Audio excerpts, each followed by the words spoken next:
what I saw out of this is confirmation that Putin and Trump have had at least two conversations. And the first conversation was sometime well over a week ago. And that's because at the time when Trump came out and announced that the Ukraine Defense Group, this ad hoc group, which reportedly had 50 countries that were involved, that were being pressed to provide support to Ukraine, that was chaired previously by the United States.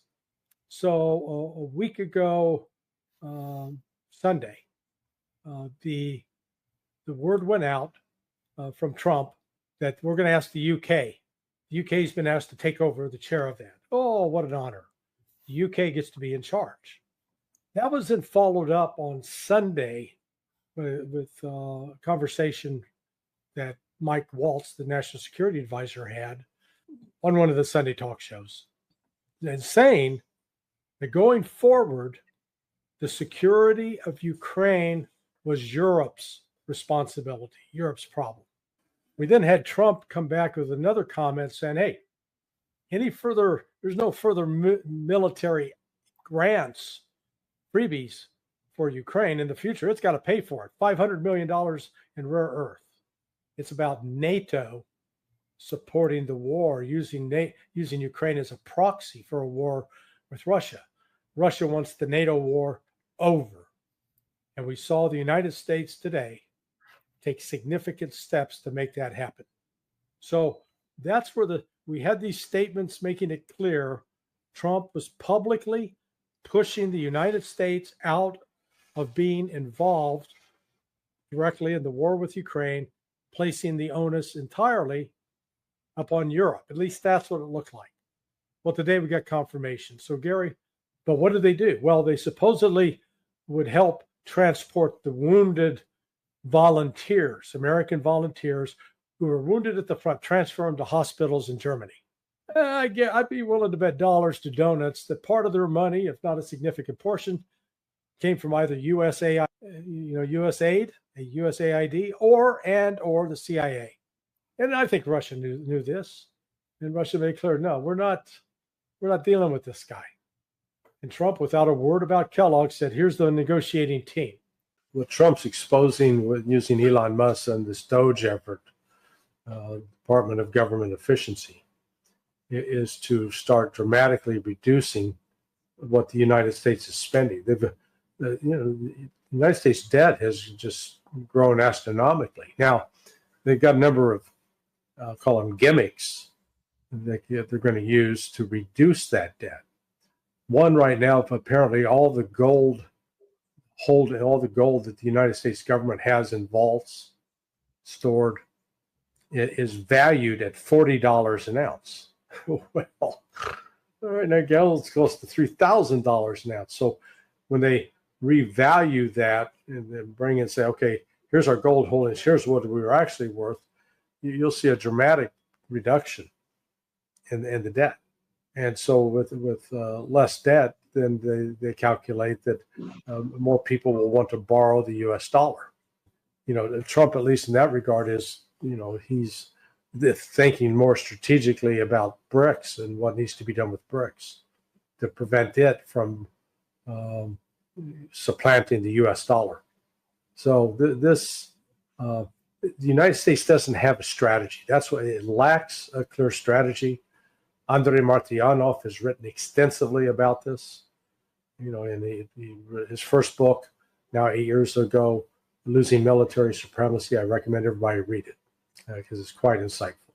But I guess Trump's vision is that this will create an incentive for the United States to develop its own resources and production capabilities.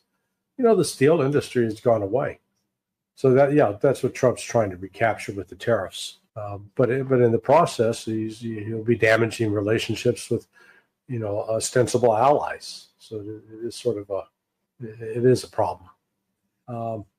I'm not sure what those steel and aluminum imports right now, what products they're being used to make.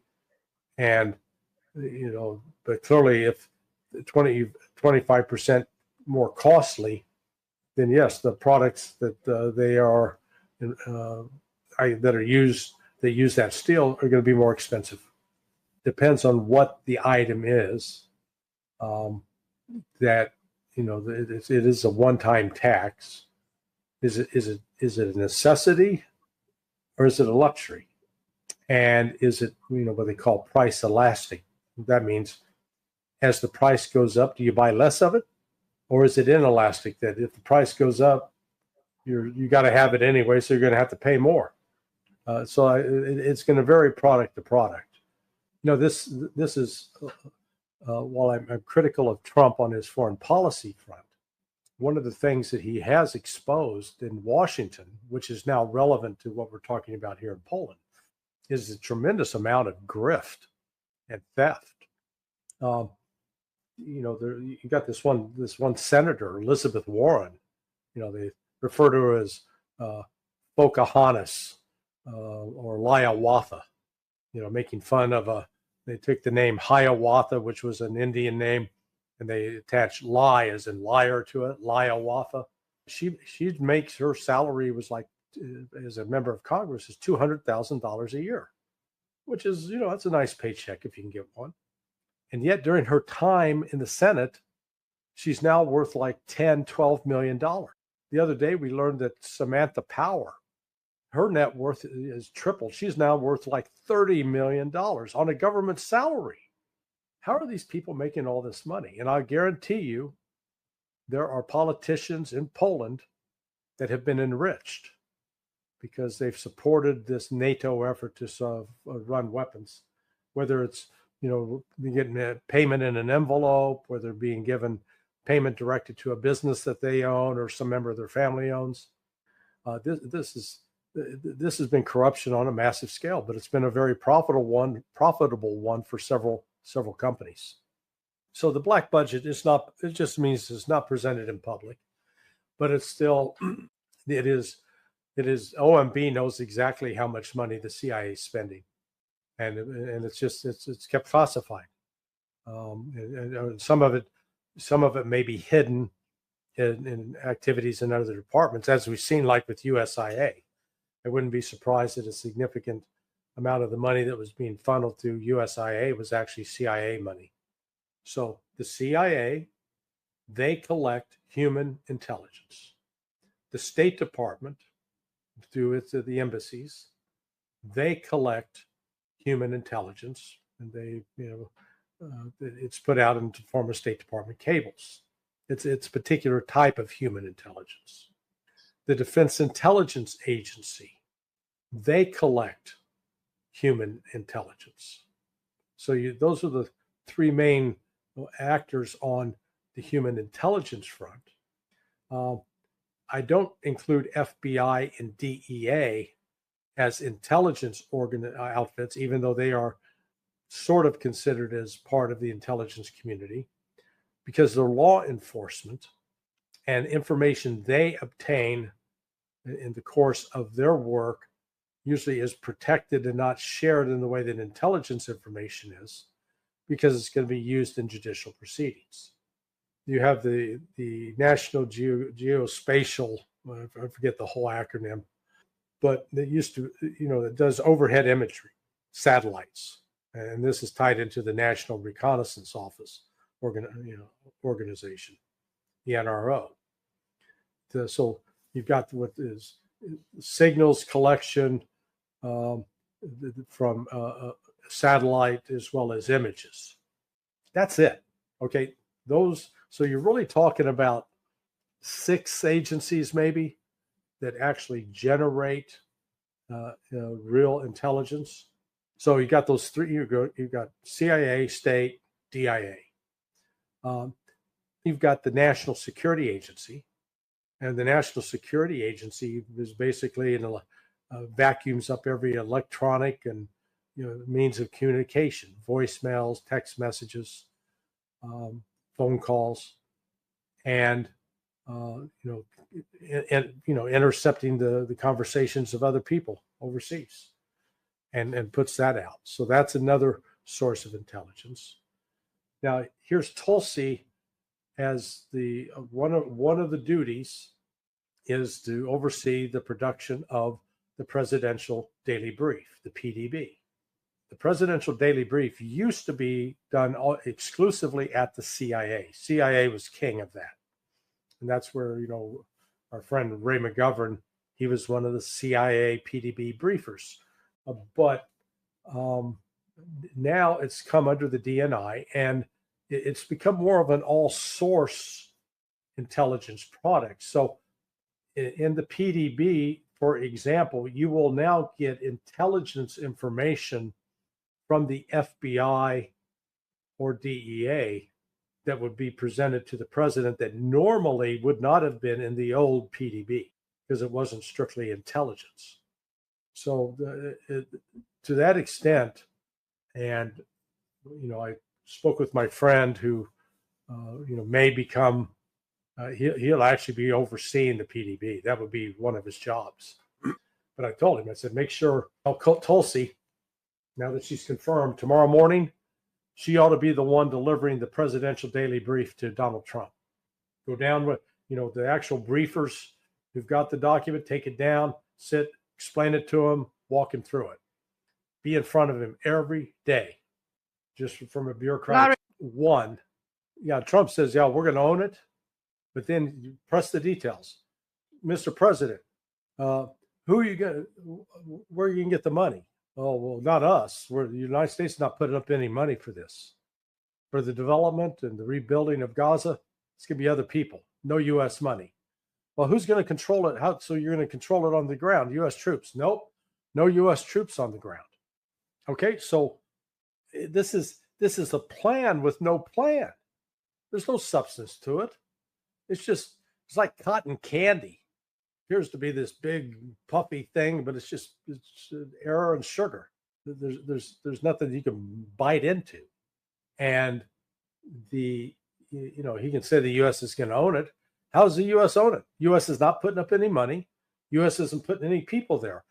But Netanyahu followed up on when Trump said those hostages are released by Saturday at noon or else.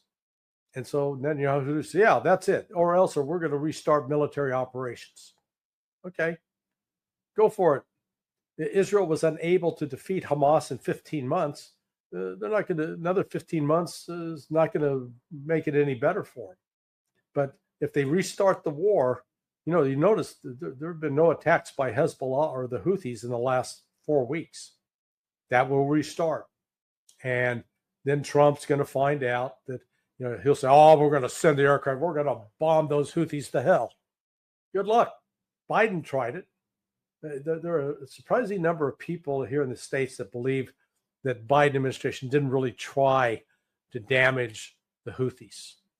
They tried, just couldn't do it. So Trump's going to have some success, it looks like, with Russia.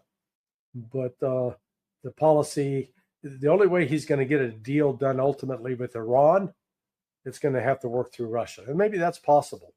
We'll see how big of what kind of agreement they're going to come up with. And, I think there would be a high likelihood this go around that one of the U.S. aircraft carriers will get sunk in the Red Sea in order just to embarrass Trump. And then, Trump's going to look like a fool. Instead of fixing the situation at home, he's getting distracted. Now, he's achieving some success with, no telling what he's offering the Russians. But his initial offer, he's going to portray it as if his tough guy talk has compelled the Russians to make sacrifices. But that's not what's going on. The Russians have laid out for him very clearly. There's not going to be a ceasefire in place. We're not going to freeze the line of contact. Ukraine will never be a part of NATO. Any security force that's going to come into Ukraine from the Europeans is going to be the European move. The United States isn't going to have anything to do with it. So Iran's been able, before when Assad was in government and Iran was meeting with the intelligence service and the military, they were compromised by Israel. Israel had spies inside those organizations. So Israel knew exactly what Iran was up to, much more than they do now. Iran has been, look, the smuggling networks that exist in that area have been there for centuries. And these tribal areas are something the West doesn't fully understand. And so the ability to move weapons and money through territory seemingly denied is it's still there. But I think we made too much of Iran's relationship, the government of Syria under Bashar al-Assad, as a major facilitator of Iranian activity. Iran played a critical role in helping defend Bashar al-Assad from ISIS and from the Nusra, that which you would think would make Iran a natural ally of the United States. But we both claim to condemn ISIS and al-Nusra, and then we find out that USAID was funding al-Nusra, probably funding ISIS as well, and that the United States has had, at least through the intelligence side of the world, has had a relationship with ISIS supporting it. So I don't think we can necessarily assume that it's going to be cut off. Now, if they start killing Palestinians, it'll be interesting to see what al-Jilani does. Jilani has, up to this point, just been a tool of the West, which is crazy given that there was a $10 million reward on his head. And that was twice the number that we had put on the head of bin Laden. But there's no moral consistency in Western policy, that's for sure. I'm just thoroughly appalled and disgusted by Trump's both description of Gaza and stated plan for Gaza. It's inhumane. It is. Trump is such a puzzle, because in some things he's absolutely brilliant, but boy, when you get to this, it's just as stupid as stupid can get, because it's counterproductive, and he's not going to be able to go through with it. That's what I don't get. It's so self-destructive. This is a clear, objective fact. How do you measure terrorism or the consequences of terrorism? Let's just accept that. And then on top of it, the number of Israeli soldiers that have been killed during military operations. That's another close to 800 in Gaza.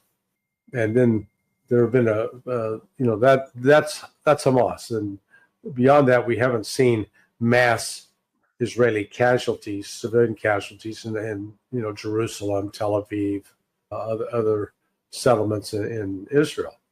Against that number, so we're talking fewer than 2,500. That's a lot of people.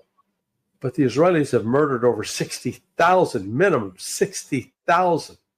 To justify what Israel is doing based upon that kind of murderous intent to purge the territory of all Palestinians, and it's all because they believe that their so-called holy book allows them to do this to people.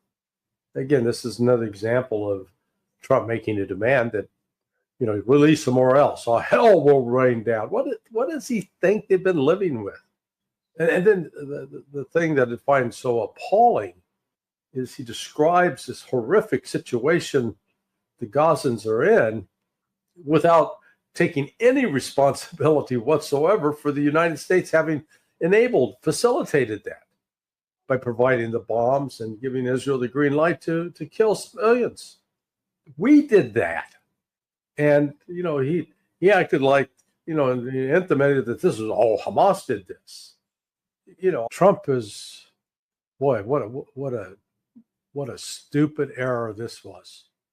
I mistakenly believed that it was just a negotiating gimmick, that he wasn't serious about it.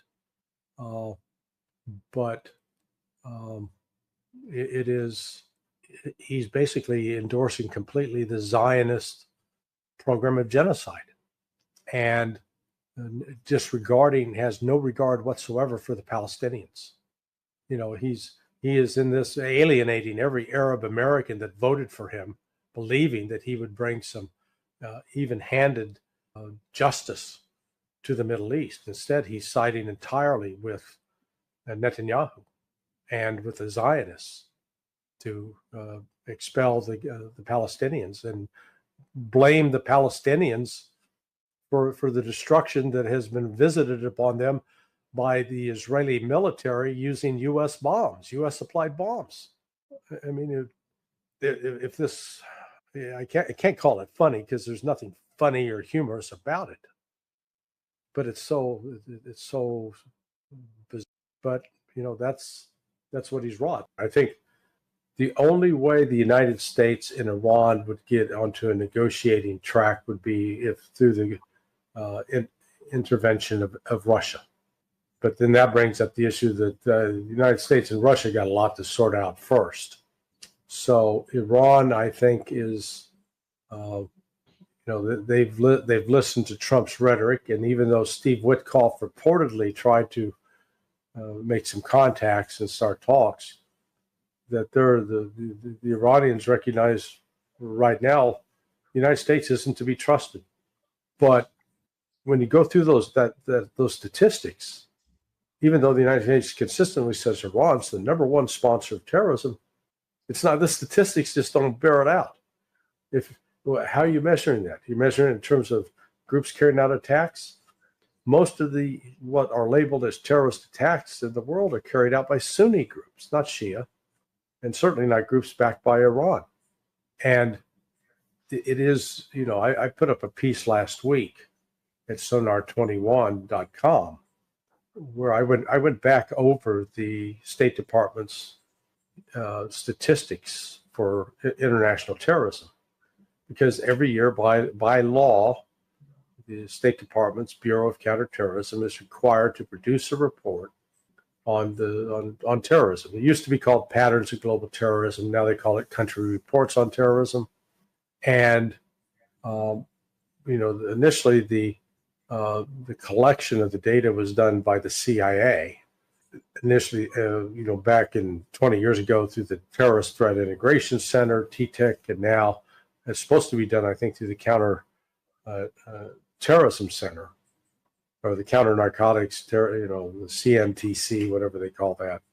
So, I think Iran is just recognizing that at this point, the United States is not serious about wanting to seek a negotiated solution. So, yet this claim that Iran is this, unrepentant terrorist state that myth continues to be sold in the United States. And as a result, there's enormous hostility towards Iran that is not going to go away. So I understand why the Pezeshkian may say at this point, there's nothing to talk to the United States about. We like the mythology is that it's Iran that's out assassinating people. And when you look at the history, it's the United States that's been assassinating Iranians, General Soleimani. And there were at least five nuclear scientists between 2010, 2012 that were assassinated in Iran, most likely by the Mujahideen al-Khalq with support from the United States and Israel. So Iran has been a victim of terrorism, and we haven't even talked about the groups down in Baluchistan. They have had long relationships with the CIA and been funded by the CIA. But if Israel renews its attacks on the people in Gaza, then you're going to see Hezbollah is going to be back in it. The fighting will start again. And again, Israel hasn't gotten militarily stronger in the last month, 2 months. It's still got some issues. And, I think this time you're going to see far more aggressive attacks by Hezbollah and by the Houthis, as well as from Hamas. If I was advising Hamas, I'd right now be planting mines and shape charges like claymores all along the routes of to enter into the Gaza Strip. We anticipate the routes that the Israelis are going to travel, and then as those troops come in, do remote detonations, start blowing up equipment and killing personnel, and set up as many ambushes as possible. Even while you may have like a majority of Israelis don't like Netanyahu, if you ask what should we do with the Palestinians, the vast majority say get rid of them, destroy them, defeat them.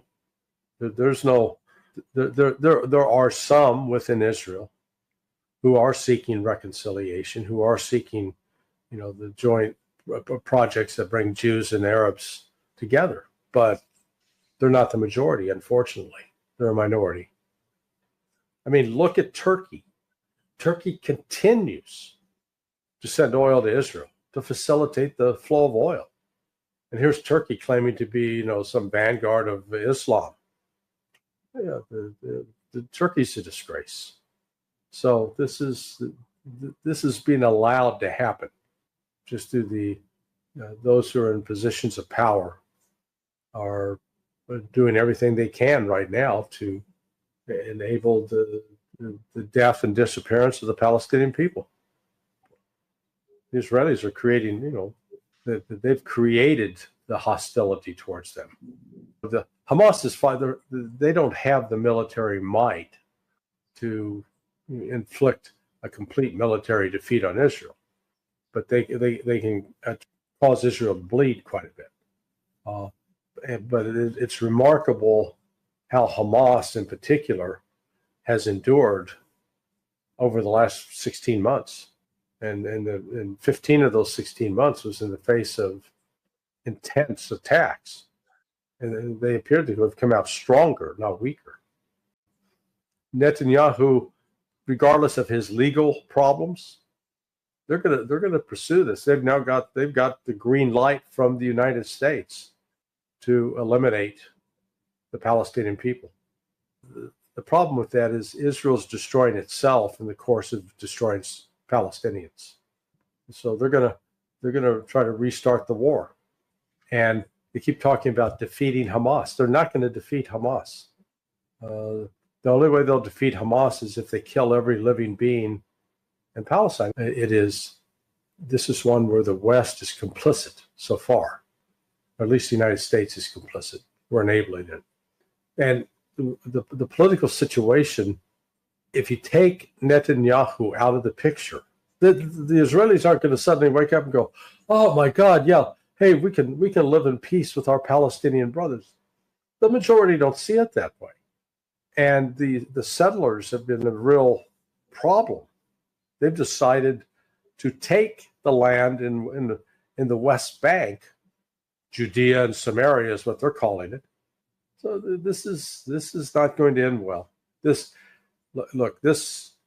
requires the United States, again, the great powers, Russia, China, to step in and separate the sides and say, you're going to stop the fighting. And how do you do that? You cut off the flow of weapons, cut off the flow of ammunition, force them and say, this is going to stop.